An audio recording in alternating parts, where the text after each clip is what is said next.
खुश हो गए, वाटर पार्क को भूल गए। ऐसा है ना, वाटर पार्क में 1000-2000 खर्चा एक आदमी का हो 5,000 जाता होता है। है एक बंदे का। कोचिंग लो, कपड़े लो, खाने पीने का, ये खाया वो खा नहीं कर, यहाँ सब घर का खाना लाओ, पिकनिक जैसे। મિત્રો, પહેલાં તો આપણે ગળતેશ્વર મહાદેવના દર્શન કરી લઈએ અને આ મંદિરનો ઇતિહાસ પણ જાણી લઈએ. ગળતેશ્વર મહાદેવનું આ પ્રાચીન મંદિર ખેડા જિલ્લાના સરનાલ ગામે આવેલું છે અને આ મંદિર ડાકોરથી માત્ર 10 કિલોમીટરના અંતરે આવેલું છે. સોલંકીના શાસનકાળમાં બનેલું આ મંદિર મહીસાગર અને ગલતી નદીના સંગમ પર સ્થિત છે.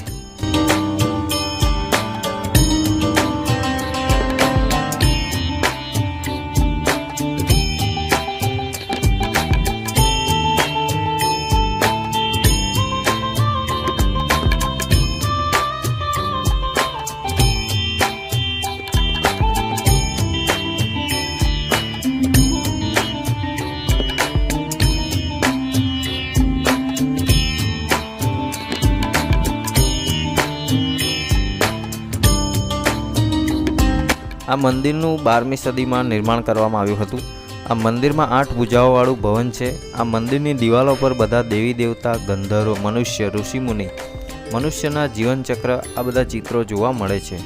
લાલ પથ્થરોની નકશીકામમાં બનાવેલ આ સુંદર મંદિરને 8 ભુજાઓમાં બનાવવામાં આવ્યું છે. દર વર્ષે જન્માષ્ટમી અને શરદ પૂર્ણિમાના દિવસે ગળતેશ્વરમાં મેળો ભરાય છે અને મહાશિવરાત્રિ અહીં મોટી સંખ્યામાં શ્રદ્ધાળુઓ ઉમટી પડે છે.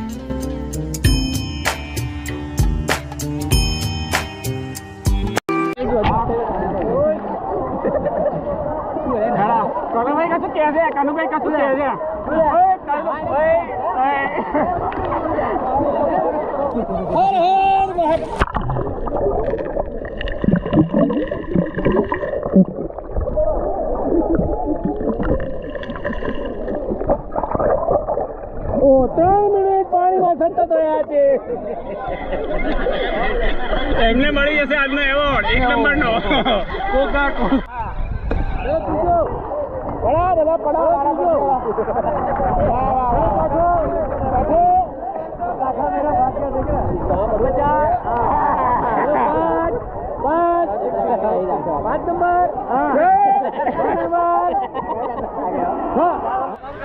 ચલો ભાઈ, આ સમુદ્ર મંથન થાય છે. જો ભાઈ નીકળશે હવે કઈક રત્ન.